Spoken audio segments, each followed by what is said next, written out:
मित्रों, आप देख रहे हैं मेरा YouTube चैनल वैभवन। हर दिन अपलोड होने वाले मेरे चमत्कारी टोटकों के लिए मेरे चैनल को सब्सक्राइब करें और टाइमली अपडेट्स के लिए बेल आइकॉन को भी दबाएं, जिससे नए वीडियोस की जानकारी आपको समय से प्राप्त हो सके। धन्यवाद। नमस्कार, मैं हूं वैभव नाथ शर्मा और आप देख रहे हैं मेरा YouTube चैनल वैभवन। दोस्तों, आज हम लोग बात करेंगे 29 मई के पंचांग, राशिफल और महा उपाय के बारे में। तो सबसे पहले बात कर लेते हैं पंचांग की। विक्रम संवत 2077 मास चल रहा है ज्येष्ठ का। तिथि शुक्ल पक्ष की सप्तमी की तिथि है, शुक्रवार का दिन है, नक्षत्र है अश्लेषा, योग है व्याघात और करण है गर। तो ये तो बात रही आज के पंचांग की। अब चर्चा करते हैं राशिफल की। तो सबसे पहले बात कर लेते हैं मेष राशि की। मेष राशि वाले जातक लोगों के लिए आज आप जो भी कार्य करेंगे उसमें आपको यश ना मिले, ऐसी स्थिति दिखती है। ओम अंग अंगारकाय नमः मंत्र का 108 बार जाप करें और किसी पर आंख बंद करके विश्वास करने से आप बचें। वृषभ राशि। वृषभ राशि वाले जातक लोगों के लिए आज पिता या उच्चाधिकारी का पूर्ण सहयोग मिलेगा। हनुमत आराधना करें और किसी की बुराई करने से आप बचें। मिथुन राशि। मिथुन राशि वाले जातक लोगों के लिए आज परिवार से उपहार व सम्मान का लाभ मिलेगा। आदित्य हृदय स्रोत का पाठ करना चाहिए और लंबी दूरी की यात्रा करने से आपको बचना चाहिए। कर्क राशि। कर्क राशि वाले जातक लोगों के लिए अत्यधिक कार्य के दबाव से स्वास्थ्य प्रभावित हो सकता है। स्वास्थ्य के प्रति सचेत रहें। सरसों के तेल और उड़द की दाल का दान करें। परिवार की जिम्मेदारियों से आप मुख न मोड़ें। सिंह राशि। सिंह राशि वाले जातक लोगों के लिए मनोरंजन के अवसर परिवार के साथ आज आपको मिलने वाले हैं। ओम रांग रामाय नमः मंत्र का 108 बार जाप करें। किसी भी तरीके के दबाव में आकर के बड़े निर्णय करने से आपको बचना चाहिए। कन्या राशि। कन्या राशि वाले जातक लोगों के लिए आज कार्यक्षेत्र के दबाव से व्यर्थ की भागदौड़ रह सकती है। बच्चों को अध्ययन सामग्री का वितरण करें। भगवान गणेश की पूजा आराधना करें और किसी का बुरा सोचने से बचना चाहिए। तुला राशि। तुला राशि वाले जातक लोगों के लिए आज मित्रों के साथ स्वादिष्ट भोजन का आनंद ले सकेंगे। लक्ष्मी जी की पूजा आराधना आपके लिए कल्याणकारी होगी। किसी को अपशब्द कहने से आपको आज बचना होगा। वृषभ राशि। वृषभ राशि वाले जातक लोगों के लिए भाग्य या धर्म के सहयोग से परिवार से संबंधित समस्याओं से मुक्ति मिलेगी। शिव आराधना आपके लिए शुभ फलित होने वाली है। जल्दीबाजी में कोई काम करने से बचना चाहिए। धनु राशि। धनु राशि वाले जातक लोगों के लिए पैतृक संपत्ति से संबंधित मामले विवाद और तनाव का कारण आज बन सकते हैं। भाई को प्रेम देना चाहिए और बजरंग बाण का पाठ करना, 3 पाठ करना आपके लिए कल्याणकारी होगा। गलत मित्रों की संगत से आपको आज दूर रहना होगा। मकर राशि। मकर राशि वाले जातक लोगों के लिए परिवार और घर गृहस्थी के कार्यों में जिम्मेदारियों को पूरा करने में आज आप व्यस्त रहने वाले हैं। राम रक्षा स्त्रोत का पाठ करें। अति आत्मविश्वास में आप न रहें। कुंभ राशि। कुंभ राशि वाले जातक लोगों के लिए हर प्रकार के लाभ के मामले आज बाधित होने वाले हैं। भगवान विष्णु की पूजा आराधना करनी चाहिए। अपने गुरु की सेवा करें, माता पिता की सेवा करें और लंबी दूरी की यात्रा करने से आप बचें। मीन राशि। मीन राशि वाले जातक लोगों के लिए आर्थिक संकटों का सामना करना पड़ेगा। भगवान श्री कृष्ण की पूजा आराधना आपके लिए कल्याणकारी होगी। बाहर का ज़्यादा खाना पीना करने से आपको आज बचना चाहिए। तो दोस्तों, ये तो बात रही आज के 12 राशि की। हम लोगों ने जाना ग्रह नक्षत्र की स्थितियां क्या कहती हैं और दिन को शुभ बनाने के लिए आपको क्या करना चाहिए और क्या नहीं करना चाहिए। अब हम लोग बात करेंगे आज के महा उपाय की, जिसमें मैं आपको बताने जा रहा हूं कि मकड़ी का जाला अगर घर में हो और उसके अलावा घर में चीज़ें आप बहुत फैला के अस्त व्यस्त रखते हो, तो ये चीज़ें जो है मकड़ी का जाला, चीज़ें अस्त व्यस्त घर में पड़ी होना, ये आपकी परेशानी, आपके संकट, आपके दुख, आपकी समस्या को बढ़ा सकते हैं। तो आइए जानते हैं कैसे। जब लग जाए घर में मकड़ी के जाले तो बढ़ सकती है आपकी परेशानी। और साथ ही साथ ये भी जानिए कि घर में फैली हुई वस्तुएं कैसे आपके लिए मुसीबत ला सकती हैं और व्यापार व्यवसाय के लिए कौन से वास्तु उपाय आप करें जिससे आपको फायदा मिले। इन विषयों में आज हम लोग चर्चा करने जा रहे हैं। वास्तु दोषों के कारण कई बाधाओं का सामना व्यक्ति को जीवन में करना पड़ सकता है। घर का मुख्य द्वार वास्तु दोषों से मुक्त हो तो घर में सुख समृद्धि बनी रहती है। सभी तरीके के मंगल कार्यों में वृद्धि होती है और परिवार के लोगों में आपस में सामंजस्य, प्रेम भाव आदि बना रहता है। वास्तु शास्त्र के अनुसार मकड़ी के जाले घर में बहुत अशुभ माने जाते हैं। अमूमन ये देखा जाता है कि घर के निचले हिस्सों की तो सफाई हो जाती है, लेकिन छत या ऊपरी हिस्सों की ठीक से साफ सफाई आमतौर पर नहीं हो पाती। ऐसों में वहाँ मकड़ियों द्वारा जाले बना लिए जाते हैं। घर में जाले का होना बहुत ही अशुभ माना जाता है। ऐसा माना जाता है कि ये आपके ऊपर समस्या आने का संकेत होता है। अगर जाला बहुत ज़्यादा बनने लगे तो समझिए कि आप समस्याओं के जाल में घिरने वाले हैं। शास्त्रों का ऐसा कहना है, ऐसा मानना है कि घर में मकड़ी के जाले नहीं होने चाहिए, ये बहुत अशुभ होते हैं। ये अंधविश्वास नहीं है, बल्कि इसके पीछे वैज्ञानिक और धार्मिक कारण भी मौजूद होते हैं।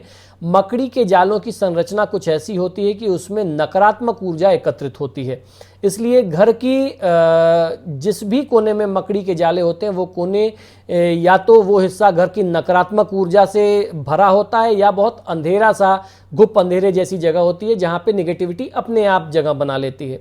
इस कारण घर में कलह, क्लेश, बीमारियां व अन्य समस्याएं पैदा हो जाती हैं। मकड़ी के एक जाले में असंख्य सूक्ष्म जीव रहते हैं जो हमारे स्वास्थ्य को नुकसान पहुंचाते हैं।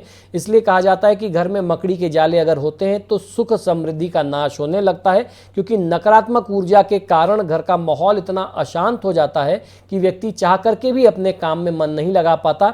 इसलिए मकड़ी के जालों को आपको देखते ही दूर करना चाहिए, इसको बहुत ही अशुभ माना गया है। जिस भी समय आपको मकड़ी के जाले दिखते हो उसको आपको तत्काल प्रभाव से साफ करना चाहिए। दूसरा उपाय क्या है? समय देखने के लिए घड़ी ही एकमात्र साधन है। अपने घर या दफ्तर में बंद पड़ी घड़ियों को तुरंत हटा देना चाहिए। घड़ियों को हमेशा अच्छी हालत में रखें। बंद पड़ी घड़ियों को मरम्मत करवा करके आप उसको चालू अवस्था में रखना चाहिए। रसोई घर में पूजा स्थान बनाना बहुत ही शुभ नहीं होता। कभी भी आपको किचन में अगर मंदिर बनाना पड़ जाए तो उसको आपको अवॉइड करना चाहिए। जिस घर में रसोई के अंदर पूजा का स्थान होता है उसमें रहने वाले जो लोग होते हैं वो बहुत ही गर्म दिमाग के होते हैं, झगड़ालू प्रवृत्ति के होते हैं। परिवार के किसी सदस्य को रक्त से संबंधित बीमारी, कोई शिकायत भी हो सकती है। रसोई और बाथरूम का एक साथ साथ होना भी बहुत बड़ा अपने आप में वास्तु दोष है। ऐसे घर में रहने वालों को जीवन की काफ़ी कठिनाइयों का सामना करना पड़ता है, स्वास्थ्य भी उनका ठीक नहीं रहता। ऐसे घर की कन्याओं के जीवन में बहुत ज़्यादा अशांति रहती है। घर में फैली हुई वस्तुएं जो हैं वो आपके लिए कैसे मुसीबत लाती हैं, इस बात को भी समझना आपके लिए बहुत ज़रूरी है।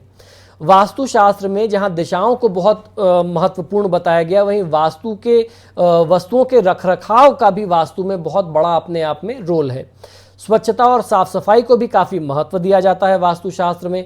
इसी कारण से आज मैं आपको बताने जा रहा हूं कि घर में सामान सलीके से रखना क्यों जरूरी है और कैसे मुसीबतें आती हैं यदि घर का सामान हमेशा बिखरा पड़ा रहता है। तो शास्त्रों में ऐसे कई जगह मैंने पढ़ा, ऐसा कहा गया है कि सामान यदि आप सहेज करके रखने के आदी नहीं है और हर तरफ आपका सामान बिखरा पड़ा रहता है तो आप समझ लीजिए कि इससे आपको मानसिक तनाव, पारिवारिक वाद विवाद के साथ साथ आर्थिक परेशानियों का भी सामना करना पड़ेगा। घर में फैली वस्तुएं घर में मौजूद पॉजिटिव एनर्जी को नष्ट करने लगती हैं और यह अपना अलग निगेटिव प्रभाव आपके जीवन पर छोड़ती हैं। इससे परिवार के सदस्य आपस में उनके रिश्ते खराब होने लगते हैं और मानसिक तनाव के साथ साथ मनमुटाव काफ़ी हद तक बढ़ जाता है। बेवजह कलह क्लेश की स्थिति भी शुरू हो जाती है। घर में बिखरे सामान दरिद्रता को अपनी ओर खींचते हैं। धन संबंधी परेशानियां जो है आपके घर में जगह बनाना शुरू कर देती हैं और लक्ष्मी भी घर से रूठ करके चली जाती है। वास्तुशास्त्र के नियम कहते हैं कि घर में रखी गई चीज़ें यदि अच्छे तरीके से ना रखी गई हों, जिससे घर की खूबसूरती अगर खराब हो रही है, तो ऐसे घर में सुख शांति फिर नहीं रहती है। तो चीज़ें ऐसी रखी जाएं, सलीके से रखी जाएं जिससे घर की खूबसूरती और बढ़े, तो ऐसे में घर में सुख समृद्धि और ऐश्वर्य की प्राप्ति होती है। वैसे घर में धन से संबंधित मुसीबतें नहीं आती और परिवार के लोग आपसी प्रेम भाव के साथ हमेशा रहते हैं, जिन घरों में चीज़ें बहुत ऑर्गेनाइज्ड वे में सलीके से रखी जाती हैं। अब जान लेते हैं व्यापार लाभ के लिए वास्तु उपाय कौन सा आपको करना चाहिए जिससे आपके व्यापार में उन्नति मिले। व्यापार व्यवसाय में लाभ के लिए आवश्यक है कि जहां आप कारोबार कर रहे हैं वहां धन आगमन की अनुकूल स्थिति हो। यह अनुकूल स्थिति तब बनती है जब दुकान या व्यापारिक प्रतिष्ठान का वास्तु जो है वो सही हो, नहीं तो मेहनत और समय खर्च करने के बाद भी लाभ को लेकर के निराशाजनक स्थिति सदैव बनी रहेगी। वास्तुशास्त्र के अनुसार व्यापार में बेहतर लाभ पाने के लिए सबसे पहले तो आपको करना ये चाहिए कि व्यापारिक प्रतिष्ठान की दीवारों पर गहरे रंग आप कभी ना कराएं। सफ़ेद, क्रीम और दूसरे हल्के रंग जो लाइट कलर हैं उनका प्रयोग करके सकारात्मक ऊर्जा का संचार कर सकते हैं। वो पॉजिटिविटी आपके जीवन में लाता है और लाभ में वृद्धि में वो सहायक होता है। तो दीपावली के समय जब भी आप रंग रोगन कराते हैं तो आपको इन बातों का ध्यान हमेशा रखना चाहिए। दूसरी बात जो गौर करने की वो ये है कि व्यापारिक प्रतिष्ठान का दरवाज़ा अंदर की ओर खुले। बाहर की ओर दरवाज़ा खुलना लाभ को कम करता है क्योंकि वो आय को बाहर की तरफ व्यर्थ करता है, बेकार करता है। आने वाली लक्ष्मी को वो दरवाजे से बाहर वापस लौटा देता है। आय के साथ वो आपके खर्चे को भी बहुत ज़्यादा बढ़ा देता है। तो इसलिए हमेशा दरवाजे जो हैं अंदर की तरफ खुलने चाहिए, चाहे वो घर के दरवाजे हों, चाहे आपके बिजनेस के जगह के दरवाजे हों, आपकी फैक्ट्री का दरवाज़ा हो, ऑफिस का दरवाज़ा हो या दुकान का दरवाज़ा हो।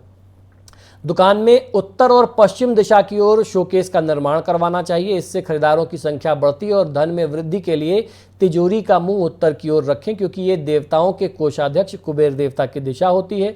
अगर आपके व्यापारिक प्रतिष्ठान में सीढ़ियां बनी हुई हैं तो इस बात का आपको ध्यान रखना चाहिए कि सीढ़ियों की संख्या सम नहीं होनी चाहिए।